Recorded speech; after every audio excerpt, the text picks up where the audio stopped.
வணக்கம். நான் உங்கள் அட்டகாச பாபு. இப்போ எதுக்கு இந்த வீடியோ, எதை சம்மந்தப்பட்டது நான் பேசணும்னு சொல்லி நினைக்கிறேன்னா, எப்போவுமே எனக்கு நிறைய கேள்வி தோணிக்கிட்டே இருக்கும். அதை யாருக்கிட்ட சொல்கிறது, என்ன பேசுறது அப்படின்றது எனக்கு தெரியாது. சரி, நம்ம ஃபேஸ்புக்கில் சொல்லுவோம், நிறைய பேருக்கு அது புரியும், தெரிஞ்சுப்பாங்க அப்படின்றது என்னுடைய யோசனை. அதுக்காக தான் நான் எப்போவுமே ஃபேஸ்புக்கில் வந்து ஒரு வீடியோ போட்டுட்ருக்கேன். இப்போ இது எதை சம்மந்தப்பட்டது அப்படின்னு பார்க்க போனீங்கன்னா இந்த ஒரே ஒரு அர்த்தத்தில் உங்கள் வார்த்தையில் உங்களுக்கு அது புரியும். வினை விதித்தவன் வினை அறுப்பான் அப்படின்னு சொல்லுவாங்க, பார்த்துருக்கீங்களா? இது பழமொழி அப்படின்னு நீங்கள் நினைக்கிறீங்க. இது வந்து பழமொழி கிடையாது. ஒருத்தவங்க வாழ்க்கையில் வந்து என்ன வந்து செய்கிறாங்களோ அதுதான் உங்களுக்கு பின்னாடி கிடைக்கும் அப்படின்னு யாரோ அனுபவத்தில் பட்டு அவங்க வந்து சொன்னது தான் இந்த பழமொழி. அப்படி தான் எல்லாருக்குமே நினைப்போம். இப்போ வந்து இந்த வீடியோ எதை சம்மந்தப்பட்டது அப்படின்றதுக்கு சொல்கிறதுக்கு முன்னாடி ஒரு சின்ன சின்ன விஷயம் சொல்லிடுறான். இவன் என்னடா சம்மந்தமே இல்லாமல் எதோ பேசுகிறான், எதையோ பற்றி பேசுகிறான் அப்படின்னு நீங்கள் நினைக்கலாம். ஆனால் நான் சொல்கிற எல்லாத்துக்குமே ஒரு காரணம் இருக்கும். ஆனால் நீங்கள் என்ன நினைக்கலான்னா, சாத்தியம் இல்லாததே இவன் சொல்கிறான். அந்த காலத்தில் காலம் எவ்வளவோ வந்து ரன்னிங்கில் ஓடிக்கிட்டு இருக்கு. ஆனால் இவன் ஏன் இந்த மாதிரி சாத்தியம் இல்லாததெல்லாம் சொல்கிறான் அப்படின்னு நீங்கள் நினைக்கலாம். நீங்கள் ஒன்று நல்லா புரிஞ்சுக்கிங்க. இப்போ வந்து ஒரு 100 பேர் இருக்காங்கன்னு வச்சிங்களேன். அந்த 100 பேர் ஒரு தப்பான வழியில் போகிறாங்கன்னு வச்சிங்களேன். அப்போ ஏற்ற மாதிரி ஒருத்தன் வரான்னு வச்சிங்களேன். ஏங்க இந்த பக்கம் வந்து தப்பான வழி போகிறீங்க, இந்த பக்கம் போனீங்கன்னா லாஸ்ட்டு எண்டில் வந்து எல்லாருக்குமே அழிவு தான் வரும், அந்த இடம் ஒரு மோசமான இடங்க அப்படின்னு ஒருத்தன் சொல்லிட்டு போயிடுவான். அப்போ இந்த போகிற 100 பேர் என்ன பண்ணுவாங்கன்னா, வா நம்ம பார்த்துக்கலாம் போகலாம் அப்படின்ட்டு போயிடுவாங்க. அதில் ஒருத்தர் 2 பேர் இவன் ஏதோ சொல்கிறான்றது மனசில் படும், யோசித்து திரும்பிடுவாங்க. அந்த மாதிரி நான் பேசுகிற வீடியோ உங்களுக்கு 2-3 பேருக்கு புரிஞ்சுதுன்னா நீங்கள் அதை ஃபாலோ பண்ணுங்கள். பிற்காலத்தில் உங்களுக்கு நல்லதாக இருக்கும். அப்படி புரியாதவங்க லாஸ்ட்டில் புரிஞ்சுப்பீங்க. அப்போ உங்களுக்கு புரியும் போது நான் ஏன் பேசுகிறேன், எதனால் பேசுனேன்றது அப்போ உங்களுக்கு கண்டிப்பாக தெரியும். ஓகேவா? இது ஒன்று நான் சொல்ல உங்களுக்கு கடமைப்பட்டிருக்கேன். இப்போ விஷயம் எதை சம்மந்தப்பட்டதுன்னா, இந்த உலகம் இருக்குல்ல, இந்த உலக உருண்டை, இந்த உலகத்தில் வந்து எல்லா ஜீவராசியுமே இருக்குதுங்க. பறவையிலேருந்து, விலங்குலேருந்து, ஊர்வன பிராணிகளிலிருந்து, புழு வகைகள்லேருந்து எவ்வளவோ இருக்குது. ஆனால் இது எல்லா மிருகத்துக்குள்ளேயும் ஒரு போட்டி இருந்தது ஒரு காலத்தில். நான் தான் பெருசு, நான் தான் சின்னது அப்படின்றது வந்தது. இதில் வந்து எல்லாத்தையும் அடக்கி ஆள்ற திறமை வந்து மனிதனானே நம்மளுக்கு வந்தது. இந்த மனிதனுக்குள்ளேயும் போட்டி இருக்குது. யார் பெரியவங்க, யார் சின்னவங்க, பணம் இருக்கிறவன் பெரியவன், பணம் இல்லாதவன் சின்னவன், பதவி இருக்கிறவன் பெரியவன், பதவி இல்லாதவன் சின்னவன் அப்படின்னு. நம்ம ஆட்களுக்குள்ளே நடக்கிற அந்த போட்டியை வந்து நான் உங்களுக்கு வந்து தெளிவாக சொல்கிறேன். இப்போ வந்து இந்த விலங்குக்கும் அந்த மனுஷனுக்கும் உள்ள பிரச்சனை இப்போ போயிட்டுருக்குல்ல, அதை நான் உங்களுக்கு சொல்கிறேன்.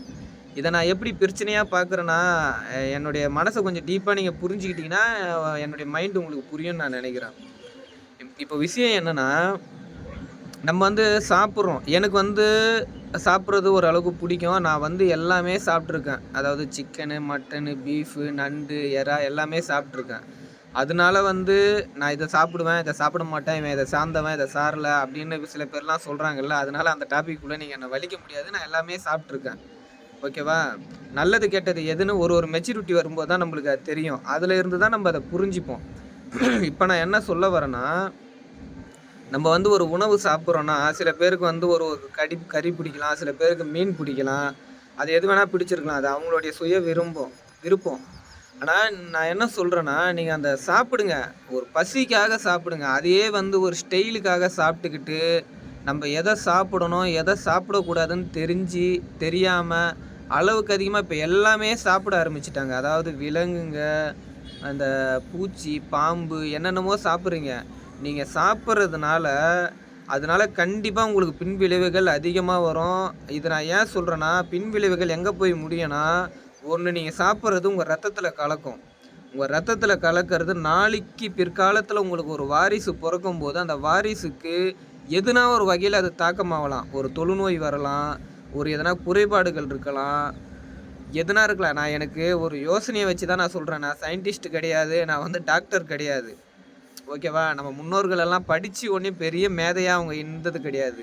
முன்னோர்கள்லாம் இப்போ இருந்தவங்கள சொல்லலை நான். ஆதி காலத்தில் இருந்தாங்க பாருங்கள், இந்த வேட்டையாடிக்கிட்டு, அந்த மாதிரி முன்னோர்களை சொல்கிறேன்.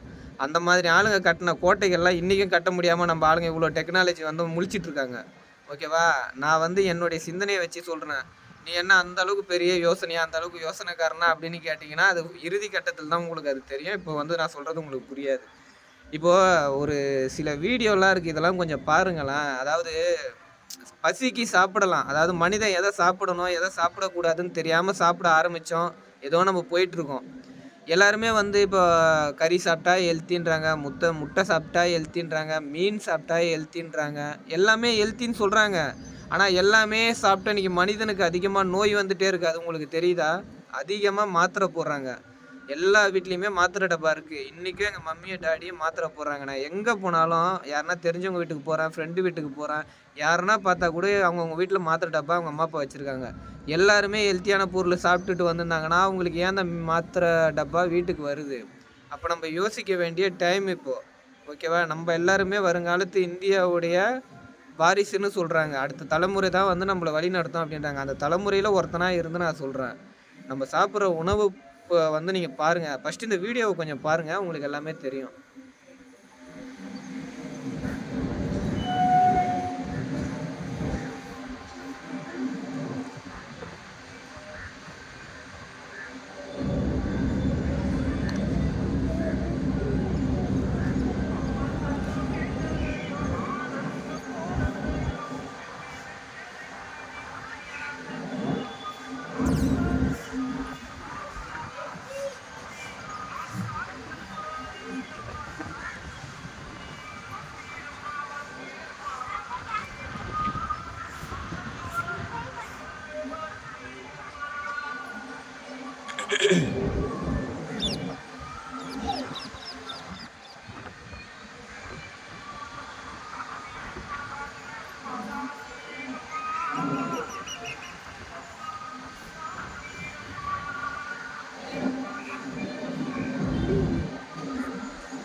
ஒரு சின்ன வார்த்தை ஒன்று சொல்லலான்னு தோணுது, சொல்லிடுறேன். இப்போது மனிதனுக்கு ஒரு நோய் வருது. ஒரு புற்றுநோய் சொல்கிறாங்க, இல்லை ஒரு கேன்சர் கேன்சர் சொல்கிறாங்க, இல்லை ஒரு டீப் நோய், எவ்வளோ நோய் இருக்குது, பேர்லாம் நம்மளுக்கு தெரியாது. இப்போ அந்த மனிதன் வந்து இறந்துட்டானா, அவன் உடலை வந்து ஒருத்தவங்க சாப்பிட்றாங்கன்னா, அவங்களுக்கு அந்த நோய் அட்டாக்கமாக ஆகாதாம். அப்போ அந்த மாதிரி இருக்கும்போது விலங்குகளுக்கு நோய் வருது. அப்போ அந்த விலங்குகளுக்கு நோய் இருக்கா இல்லையான்னு தெரியாமல் நம்ம அதை சாப்பிட்றோம். அப்போ அந்த நோய் மனிதனுக்கு அட்டாக் ஆகுமா ஆகாதா? இப்போ ஒரு ஒரு ஒரு ஏதோ ஒரு விலங்குக்கு, ஒரு பன்னிக்கோ, ஒரு மாட்டுக்கோ, ஒரு ஆட்டுக்கோ, எதுக்கோ ஒரு காலில் ஒரு கட்டி இருக்குது. அந்த கட்டியை வந்து சீவு இருக்குன்னு வச்சுங்க. அதை கட் பண்ணி விட்டாங்கன்னா அந்த சீவெல்லாம் வெளியே போயிடும். ஆனால் நம்ம அதை தெரியாமல் ஆக்கி சாப்பிட்டுட்டோன்னு வச்சுங்க, நம்மளுக்கு என்ன ஆகும்? யோசிச்சு பாருங்க.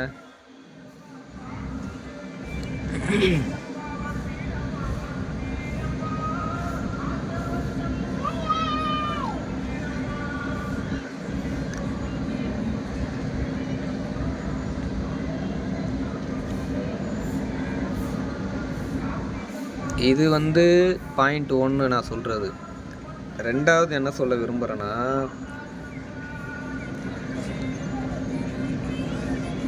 இப்போது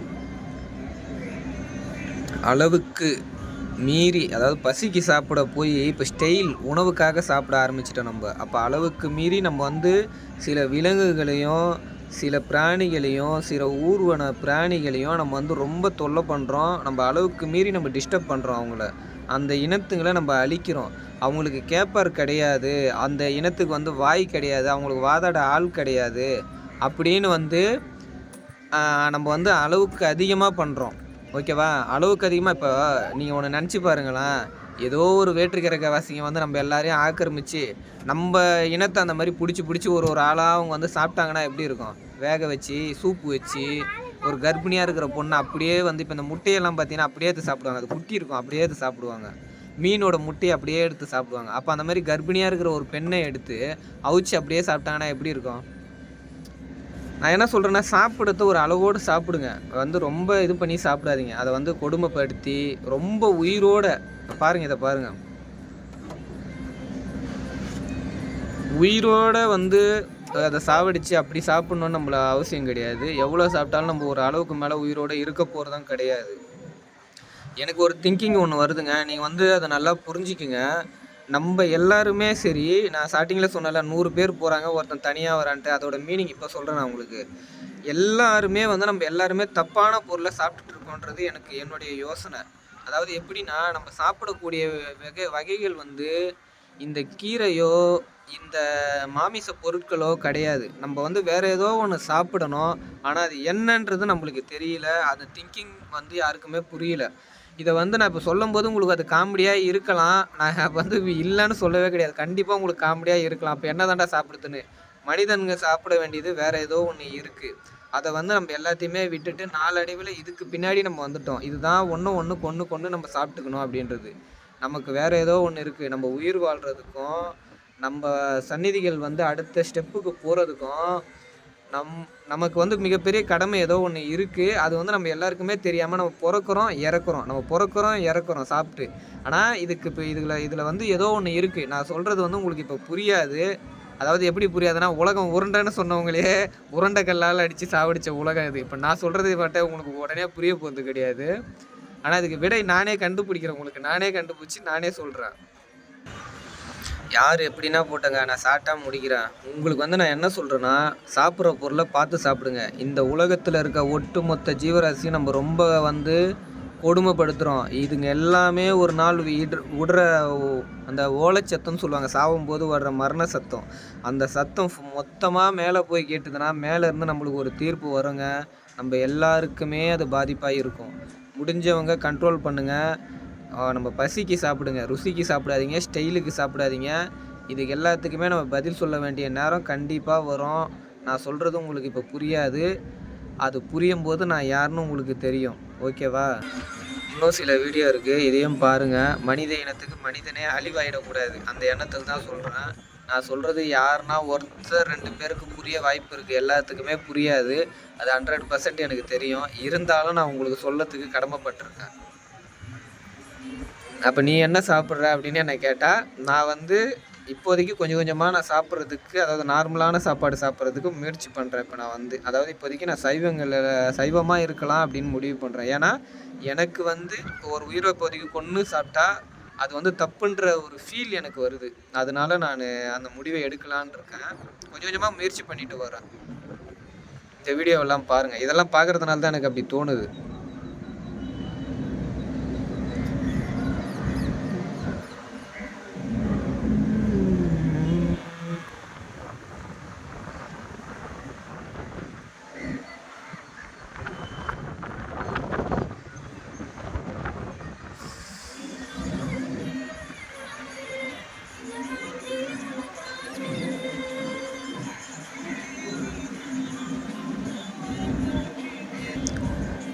பார்த்துக்கிட்டே இருந்தால் போயிட்டே இருக்கும். அந்த மாதிரி கோடிக்கணக்கான வீடியோ இருக்குது. நான் என்ன சொல்கிறேன்னா, முடிஞ்ச அளவுக்கு கீரை வகைகள், காய்கறி வகைகள், பழ வகைகள், அப்புறம் இந்த சாம்பார், ரசம் அந்த மாதிரி சாப்பிடுங்க. உடம்பும் ஹெல்த்தியாக இருக்கும். கண்டதையும் சாப்பிட்டு உடம்பை கெடுத்துக்காதீங்க. அதுங்களுடைய பாவத்தில் நம்ம விழ வேணாம். அதுங்க வாழ்கிறது வாழட்டும். அப்படியே முடியலனா கூட வாரத்துக்கு ஒரு வாட்டி சாப்பிட்டு பழகுங்க. ஓகேவா? இதோட விடை உடனே நம்மளால் கண்டுபிடிக்க முடியாது. அதாவது இதோட விடை எப்படி முடியும் அப்படின்னு நான் நினைக்கிறேன்னா, நம்ம சாப்பிட்ற பொருள் கரெக்டானதை கண்டுபிடிச்சிட்டா அந்த மரணமே இல்லாத மனிதன் வாழ முடியுமா அப்படின்னு கேட்குறாங்கல்ல, அதோட நிகராக இது இருக்கலாம். ஓகேவா? நான் சொல்கிறது உங்களுக்கு புரியாது. 100% சிரிப்பாக இருக்கலாம், காமெடியாக இருக்கலாம், எப்படி வேணால் இருக்கலாம். ஆனால் நான் தெளிவாக இருக்கேன். இதுக்கு விடையை நான் கண்டுபிடிச்சி உங்ககிட்ட சொல்கிறேன். என்னுடைய தேடல் மைண்ட் அளவில் அப்படியே யோசிச்சுக்கிட்டே வரேன். ஓகேவா? ஓகே, பாய். அடுத்த வீடியோவில் பார்ப்போம். இது எனக்கு ஒரு யோசனை என் மைண்டில் இருந்தது. அது உங்கள்கிட்ட நான் இறக்கி வச்சுட்டேன். கண்ணால் பார்த்தது எல்லாத்தையும் பார்த்தேன், இறக்கி வச்சேன். என்னுடைய அடுத்த கேள்வியோடு நான் உங்கள்கிட்ட சந்திக்கிறேன். ஓகே, பாய், வணக்கம். என்னுடைய இந்த பேச்சை புரிஞ்சிக்கிட்ட சில நல்ல உள்ளங்களுக்கும் புரிஞ்சிக்கிட்ட புத்திசாலிகளுக்கும் நான் மீண்டும் என்னுடைய வணக்கத்தையும் நன்றியும் தெரிவிச்சுக்கிறேன். ஓகே, பாய்.